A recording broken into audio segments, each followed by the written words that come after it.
your values. So your Right. values now are going to be determining. Somebody comes to you and say, let's do this. So you look at your values and say, is Right. this important? Let's say your values are creativity and learning. You check, is it creative? Does it promote learning? If it doesn't, it means your values are saying, no, you can't go in that direction. So they help you Right. make decisions on the go, and you can't get Mhm. confused because of that. So when you have Mhm. all those for now, you have a personal philosophy, and you can't go wrong with your life. But if you don't have any of those, your life is going to be going in circles. Right. All Yes, right. is does Understood. it? Mhm. Yes. Pardon? Yeah, it's fine. I was checking to see if you've understood that.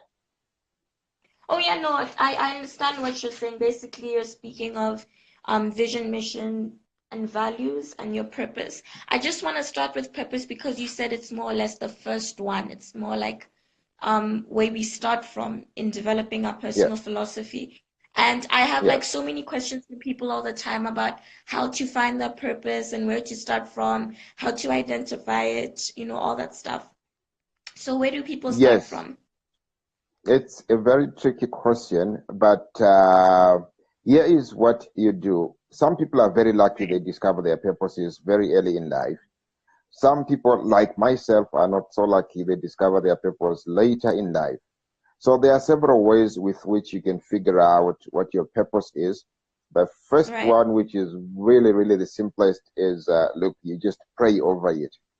The second Right. one is that you keep asking that question, you keep posing that question to yourself.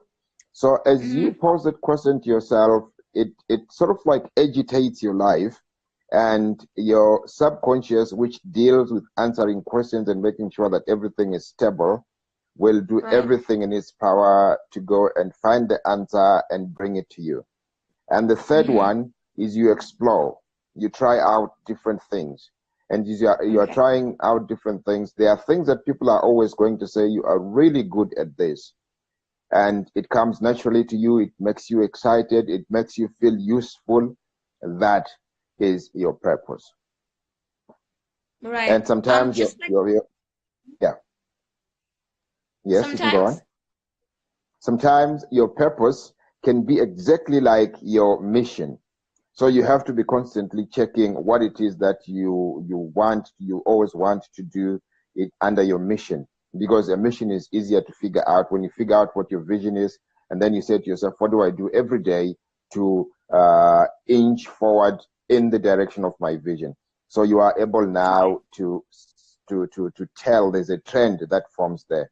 And from that trend, Right. you should be able, yes, to tell also what your purpose could be, but eventually it comes out. I wanted to ask, like earlier on, like my personal view on purpose and how I feel I found mine is I felt Yes, like you're saying, I basically just looked into my life, looked at what made me more fulfilled, more content, and I tried to. Sometimes it may not be like I always say, like for me, purpose was not like an aha moment. It wasn't like I woke up one morning and my whole purpose was just, out there. But I feel like the more you pursue the little bit that is revealed to you, the more it becomes you. It becomes more revealed, if that makes any sense. It continues to unravel itself and you begin yes, to follow suit. So I wanted to quickly ask just a quick question because I know like when I was in high school I really struggled like after my IGCSE, just trying to figure out, sometimes you may excel in certain areas. Does that mean that yes. that's your purpose? Uh, Not necessarily, but there is an indication there, because the areas that you naturally excel in without any difficulties point to your talent, and your talent is there as a gift because it's aligned to your purpose. So you can also, through the things that you naturally consider as your talent or your gifts, you can actually be able to trace some element of your purpose in there. So sometimes Right. if you excel in a particular way, if you look a little bit further than what you are accomplishing right there, you'll start realizing there is a why aspect there, and that why aspect is linked to your purpose. All right. Well said. So I just want to go quickly back to the overall focus, which is personal philosophy. And I just want to Yes. understand, I like that earlier on you had explained how it helps you kind of make certain important decisions and help you understand like what choices you could make, you should be making rather that point towards your vision. So I wanted to ask, Hmm. like in terms of personal philosophy, do you think that it can in some way attract the right kind of opportunities toward you? That is exactly what it does. If everything that comes your way, because what happens is when you figure out, when you clarify and define and clarify and articulate your vision, it says, this Right, is what I would like to do in life. And as you do that, you start focusing into that dream. You start looking at the things that you would like to achieve from it, what you're going to have to do about it. And as you build up the mission and the values and everything, what is happening there is you are creating a focus towards a particular thing. And when you create a right, focus towards a particular thing, it becomes magnetic. It starts attracting everything else that is going to make it possible. So you realize that as soon as you formulate your personal philosophy, you start speaking. It's sort of like an interface. You start interfacing with the rest of the world. Everybody who's got a personal philosophy sort of like comes within your radar, and you are able to connect with them. So yes, it attracts opportunities. It actually opens opportunities because your vision is saying, where do I want to go? And so if you know where you want to go and somebody is going there, that's an opportunity there. So you don't have to think about it. Okay, right, I'm going in that direction. Let's go together. If you are working on a project and somebody comes along that is working in a project that might need what you are putting into it, then there is an opportunity. And so it goes on like that. So it actually opens up all opportunities that you can think about. That is why we right, insist that everybody should have a personal philosophy. right. Yes. So with the tool, the vital information form that you provided us with, Yes. after, like you had said to me that it's more or less a clarity tool, just a reflective kind of resource that we could use to look into our own lives and Yes. introspect and figure out where we're at so that we can figure out what next happens and what mistakes we could have made and how to move forward. So after someone may have finished that form, what do you think the next step could be in terms of I've assessed myself, I understand my weaknesses, I understand how they affect me, how they affect my vision, I've identified what I think my vision, mission, and values are. I've written all my interests down, all of that, everything, every field in the form has been completed. What next? The next thing that you need to do now is to, number one, you need to really ascertain if you have understood what you were responding to, because there are certain fields that I always like 100%. It doesn't matter who I'm dealing with, CEO, student, anybody. Right, Strengths always come with assumptions. Weaknesses also always come with assumptions. And these are very common questions that people are asked, whether it's in a job interview, whatever the case might be. So the next thing that we do is we review the form together. We go through it. So you send it back to me, I go through it, and I check. Uh, as I'm checking, I'm indicating to you that this is an opportunity, this is an area that needs attention, this is aligned to building your personal philosophy. And as I go through, I also can actually start having a hint on what it is that is your purpose, and so I can use it to facilitate you figuring out quicker what your purpose is, right, and then also show you how everything comes together to make that thing your blueprint. So after I've reviewed it, I'll send it to you, and then you'd start discovering, oh, what I thought was a strength is not actually a strength. What I thought is a mm, weakness, you get something like procrastination, impatience, all those things are not weaknesses. They are bad habits, and they need to be mm, dealt with as habits. So we actually transfer them to the habit section. When we're talking of weaknesses, for instance, we are saying, what are the things that it doesn't matter how hard you try, you can only achieve them, if at all, with a lot of difficulty. And when you are doing them, they make you feel stupid because you like, I'm trying everything, but it's not working. Why? Because Right. our weaknesses are wired in us. So if the weakness, you come with your weakness wired in you, it means you can't do certain things. And it's a Right. limitation. Nothing you can do Mhm. about it. And a strength, we are looking at talents, we are looking at knowledge, we are looking at skills. So those are the things Right. that we are looking for there. So for instance, under talents, if you say, okay, my talent is creative thinking. Under knowledge, you say, okay, I have so much education. Under skill, you say, okay, I'm a creative artist. I can do one, two, three, four, five things. So those combine to become your strengths. So Right. now people understand, oh, okay, when I'm talking about strengths, I'm talking about this. So what do you do with them when you understand what your strengths are? We are saying you can sharpen them to cutting edge. So you become Right. competitive. And what do you do about your weakness? People always try to improve on their weaknesses. We discourage that. Don't even touch them, tuck them in a box, put them somewhere where you don't run into them until when you want to form a partnership, you are looking at who is it that can complement my weaknesses. So that person Right. to them, it will be a gift. To you, it's a weakness. So you combine, you come up with something very exciting. So those are some, that's an example of how we evaluate and send back to you a review of that until we become very, very clear about everything that is on the form. When we do that now, you use the form to write your personal blueprint. That will guide every of your pursuit in life. Yeah. Okay, sounds fun. Like It hectic, is. very introspective work, but I'm pretty sure it's amazing. The end result is very interesting. I'm a product of it, so I know. But I wanted to touch on maybe the long-term kind of, like you had said, you go through the whole blueprint and all of that. I just wanted Yes. to maybe ask in terms of creatives now. Now looking into the context of a creative, somebody who's born to create, somebody who's born to kind of pursue that talent, and how that kind of tallies into purpose. I remember I'd done a blog post talking about how my passion turned into purpose. So for so many people that feel like, oh, I'm good at art or I'm doing this, but I have a 9 to 5 that is, taking all of my time and I'm not sure what my purpose is, or I'm doing this I'm doing amazing. I possess this amazing skill, that this amazing creative skill. I can dance well or I can sing well, but I feel as though I don't understand the purpose part of it. How do you kind of tie that in a way that makes sense for people who are creatives?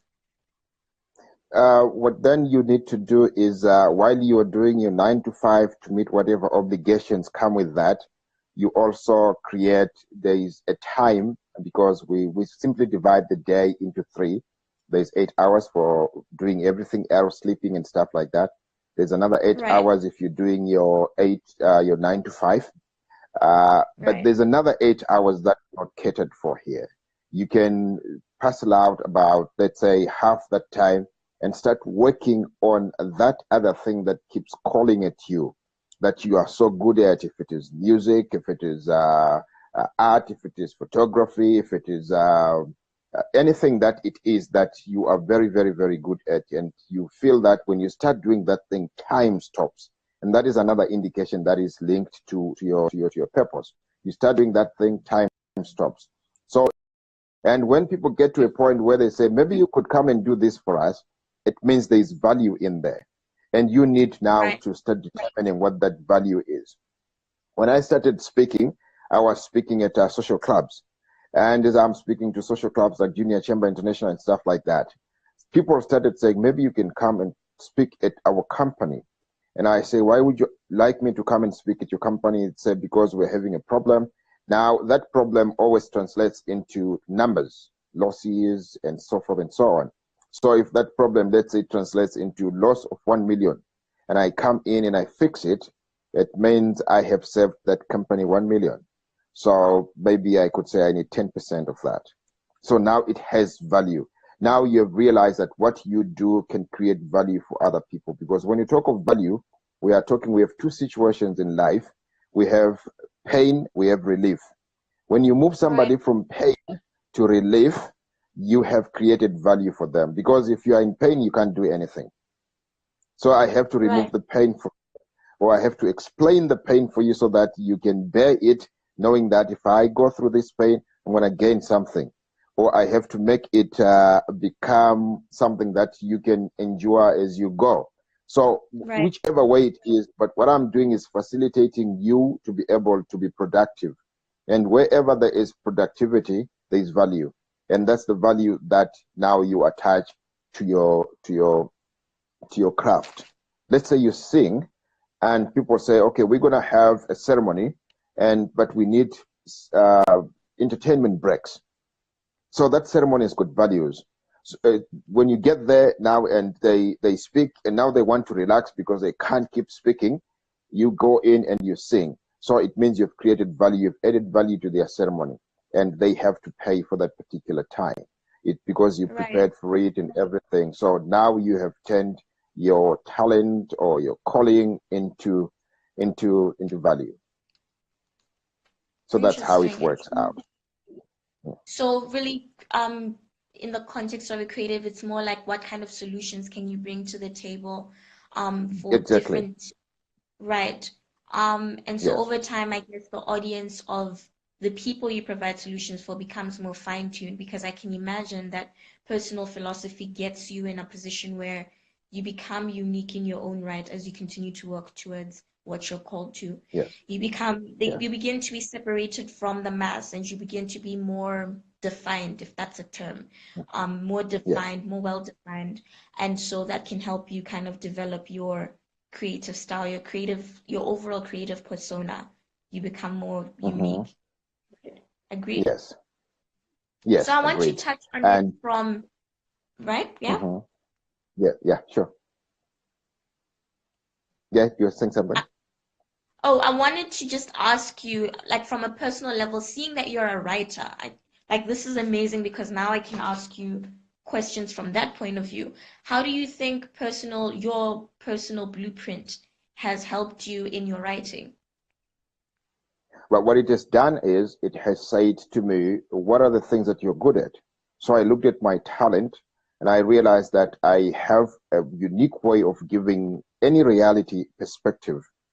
And so when you come to me and say, I have a problem, I can look at that problem and find out how it is drawing you back and how it can be solved and how you can actually use it as a stepping stone and go to the next level. My first Right. book is a very good example. I Mm. talk about all the things that went wrong in my life. And when I talk about all those things that went wrong in my life, I provide solutions as I go. Everybody who reads that book is able to reflect. But because I'm talking about myself, they can't argue. They're like, oh, wow, this is me. This is me. And they start reflecting on what they have done wrong and say, I can actually go back and fix this and fix this. And as they're fixing that, they are becoming better people.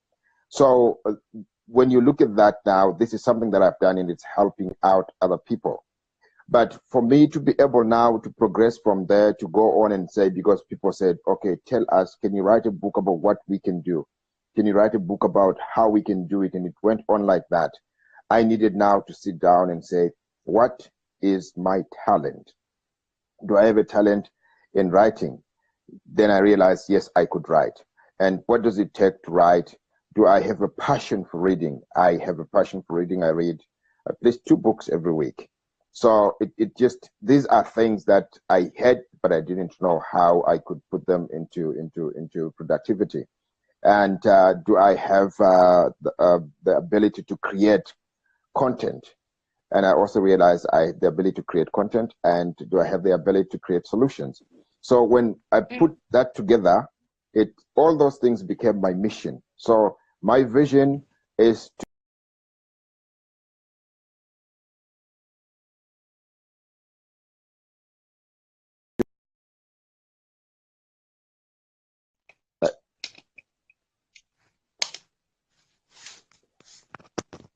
Hello? all right.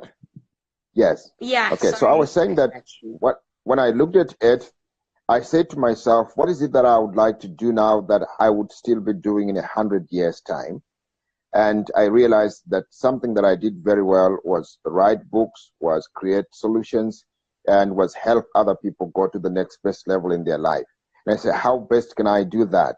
I started off speaking, but it was not enough. People wanted to have something they could take home. So I started writing Right. books.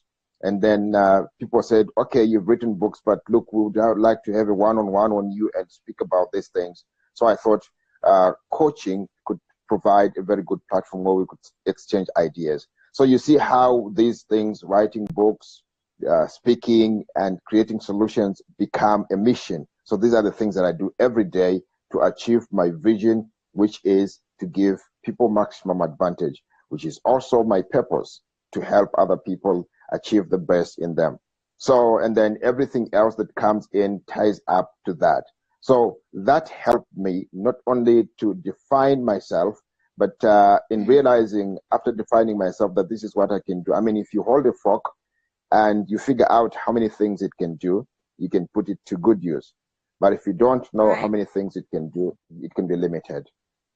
So that's how it helps you refine yourself and then define Right. yourself as you refine yourself and then be able to use that as a cutting edge to achieve results. Okay, interesting.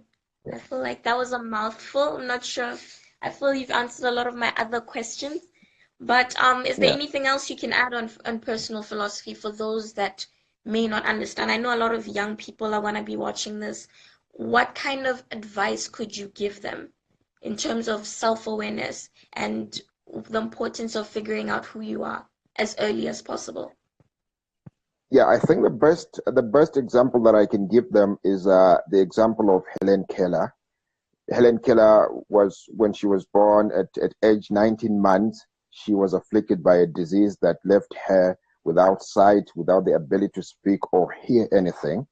And then, Right. they started treatment, but she managed to overcome all these things. Although she never could see in her life or hear anything, she went on to do amazing things. She went to Harvard, for instance, and became the first deaf person and blind person to have a college degree.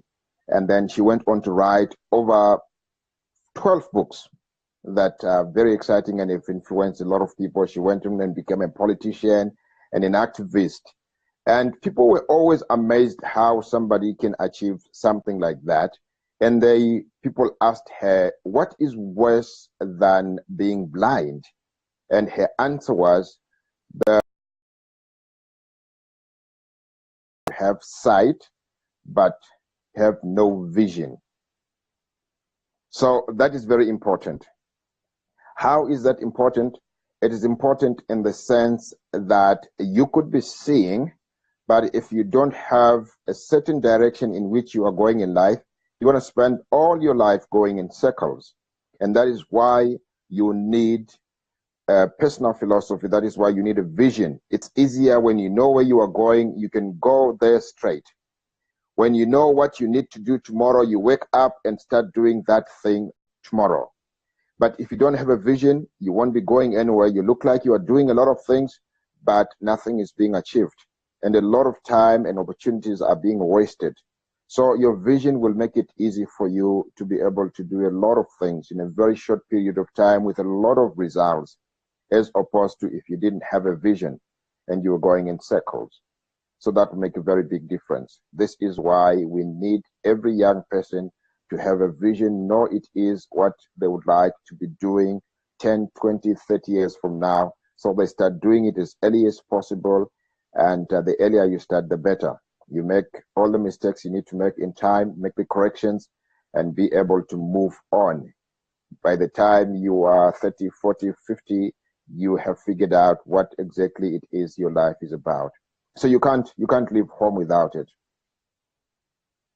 Have yourself a purpose. Purpose simply means, why am I here? When you know why you are here, you know exactly what purpose you are here for, so you don't get confused doing things that you're not supposed to be doing.